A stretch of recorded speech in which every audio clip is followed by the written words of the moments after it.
What are you doing here? You're getting a bird all worked up. He doesn't care. But I still do. Hey, it's Robert Earl out here at the Eco Ranch in far west Texas with Cascade the Wonder Dog and Mercury the magical biting macaw just out of your sight. But don't worry, like the roosters, you're going to know he's there. Anyway, we're in the living room, or what will eventually become the living room, because we are finishing up the flagstone floor. Now, I've mentioned it in a couple of other videos. This is going to be a vlog. It's a vlog. We're going to talk about the flagstone, do a little flagstone, a couple other things, rather than do another video about flagstones, because there's only so much you can say about flagstones, you know. And I said it all. So, flagstones come in from the patio all the way in here to the back door. I'm going to put some flagstone out the back door and then transition to cobblestone for the patio. But we have to finish this. This is the inside floor of the house. Over here is the rosette I've talked about. Now, we will clean this all up, and I'll show it to you a little bit later in the video. It won't be a real long video. But helping me, and one of the reasons I keep saying we, is I have a work exchange guest here from Nagano, Japan, if I can figure out where to stand. And I'm having a lot of trouble with his name for some reason. I usually don't with Japanese names because I have many Japanese friends. But I have Haruhisa here from Nagano, Japan. That's up where the Winter Olympics were. He's been here, he's only here for 1 week. Look. You like it here? Yes, very good. I like this here. It's 190 degrees, he's lying.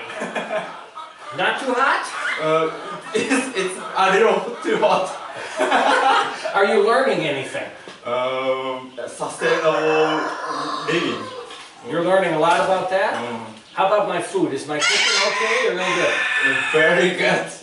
You hear that, everybody? The food's good. The food's worth coming for, but it's too hot. Hey, do you want to say anything to your friends in Nagano? Okay. 日本の皆さんこんにちは。今私はテキサスのアルパインの近くの町に来ています。町？ここでは持続可能な農業っていうのをやっていて、いろんな無駄にしない生活ものを、なんていうんだろうな。ゴミは全部燃料になるし、石とかで全部家を作って、生活をしてます。水も全部近くの川から汲んできて生活用水を使っています。私たちはそういう生活をする必要があると思っているので、長野寒いところからこういう暑いところに来るのはちょっと敷居が高いかもしれないですけど、ぜひ来てください。OK。Ladies and gentlemen, that was Shinto Abe with his State of the Union address. And with that, he and I are going to go mix up some mortar, and we will get back and we're going to build this puzzle, maybe do a little bit of stone cutting, and finish out this floor, and take you along for part of the ride. And I'm back. Aren't you guys lucky? Now, we're down to just a barking dog, a yelling wife, a squawking bird, and 3 more rocks to put into place. Only 3, so we're ready. I thought I've already done, Mercury, thank you, but I'm doing the talking. I've already done a video on, I'm going to make soup out of him one day. I've already done a video on setting flagstones. I'm going to just do a little recap here when we set the last 3 stones. It's kind of funny. The fellow who I learned the masonry from, Larry Harris was his name. Larry unfortunately died several years ago, and we've lost him, but he did all the beautiful stonework around here in Terlingua. Showed me what to do.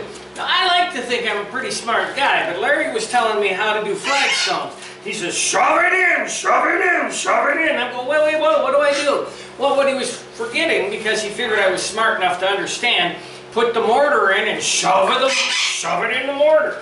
So what Harold and I are going to do right now is we're going to put the mortar down. Go ahead, okay. We're going to put the mortar down, and then we're going to shove it in, shove it in. Sound like a 12-year-old, don't I? Shove it in. Okay, that's it. That should be enough. And we have 3 rocks left.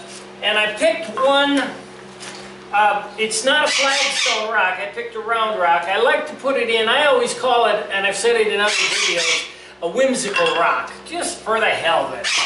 So, we push it, and this is what Larry meant. Shove it in, right here. You just wiggle it, wiggle it, wiggle it, and then you're going to level it with your level. Now the same thing with these two, but I've waited because I might not have a fit here.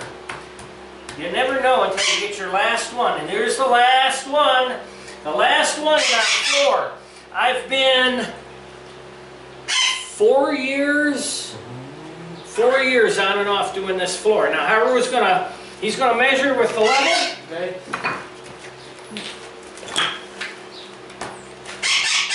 What are we? A little high. Little high. So you take the rubber mallet and you put the whack to it. Okay. There. Move your lighter. Move. Still too high. We're going to thank Philip Morris, by the way, and R.J. Reynolds, because they can't advertise in the United States, they advertise in Japan, hence all the Japanese smoke cigarettes. So, R.G. Reynolds and Philip Morris, my hat's off to you. High, you said? Okay. Okay. Right on? Are you sure? Yes. Are you very sure? Very sure. Okay. These we're going to eyeball because we're a little bit off here. And what are we going to have, guys? Everybody say it with me. A Conrad toe knocker.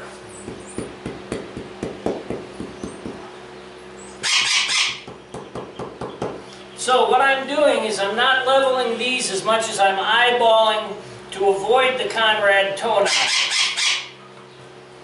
And that is the best we can do. We got to fill this in here, and I have a little piece of petrified wood, I think. Actually, this little chip looks like it might fit better. Put that little chip right there. Okay? We'll lock it in. Okay. And we'll be done with the floor. Now it looks a mess right now, so we'll come back once we have this pointed out, and we're going to move all this rock and sweep it. Come back and show you what it looks like. And my thanks to my friend from Nagano for finishing the floor with me. We'll be back. Stay tuned for more. Well, as you can see, we're sitting here quietly, except for the horrible bellowing bird that's behind you. Sitting here quietly in the finished floor of our living room. Yes, it's a little bit uneven, and kind of wanted that because we wanted the flagstone living room. So I told Debbie we're going to put casters or adjusters on the bottom of every piece of furniture in here, and that'll do it. So we're done. Now the next step is going to be for me to bring all the boxes that we've had in the guest bedroom and in the building here and stack them along this wall so we can continue with the construction. But that's going to wait until next week because it has been, and we have been working, Haruhishu and I have been working in this it's been as hot as 111 here while we've been working. And I'm a little tired. I want to take a couple days to relax and go and make some more water runs so that I get our water all topped up. But I did want to do a couple more discussions real quick. I want to show you the what we call the 300, our food chicks. So I'm going to go and set up for that, show you that. I'm going to get Sherman the one-eyed toothless dog off of me and be right with you.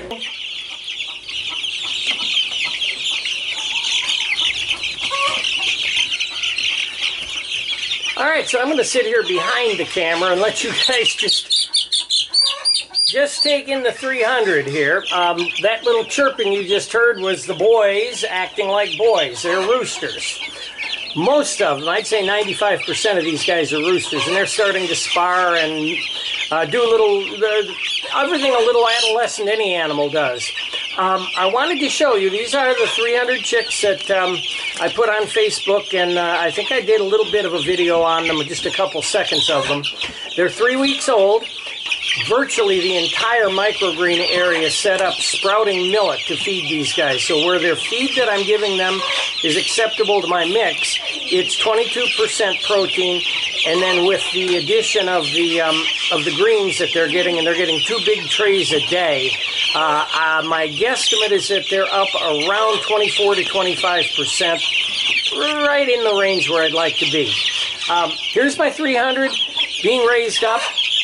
This, folks, is the reality about raising your own food. Is in a condition like this, in other words, the desert, I can't pasture my things like Joel Salatin does, my poultry.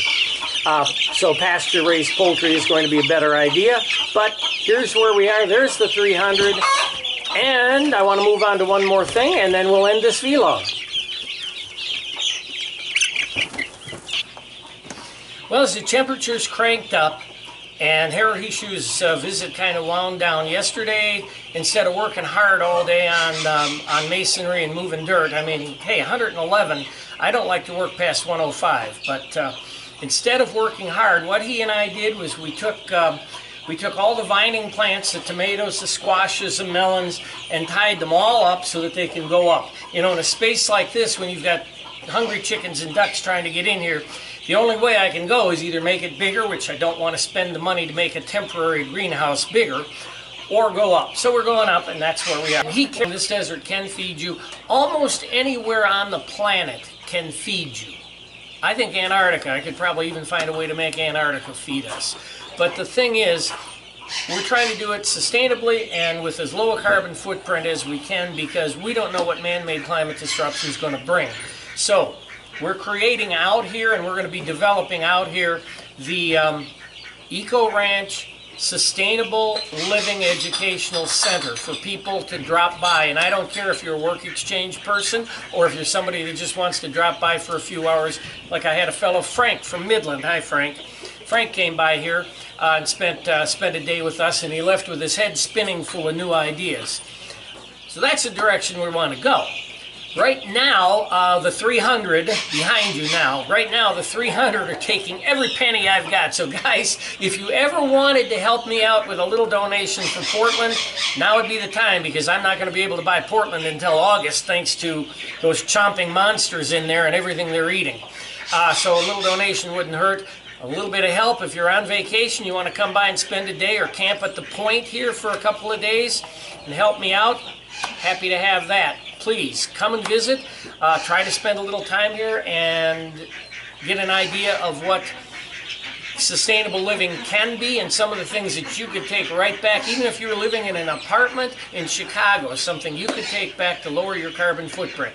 And with that, I believe we better end this video, because I've got to take Haruhishu to Alpine. He's catching a train for, he's going to go to Austin first, then Houston, then Dallas, and then he's going to finish up his 6-month visit here in the U.S. with a few days in San Francisco to play tourist. Been a great help to have around, and I welcome anybody that really in their heart wants to come and do this. I don't care if you're a Trumpster or if you're a communist. We've got a lot more in common than we don't have in common. So, with that, everybody, look out for the next video. Don't know what it's going to be, but it'll be something. And I'll see you next time. It's Robert Earl at the Eco Ranch in Far West Texas. Bye for now.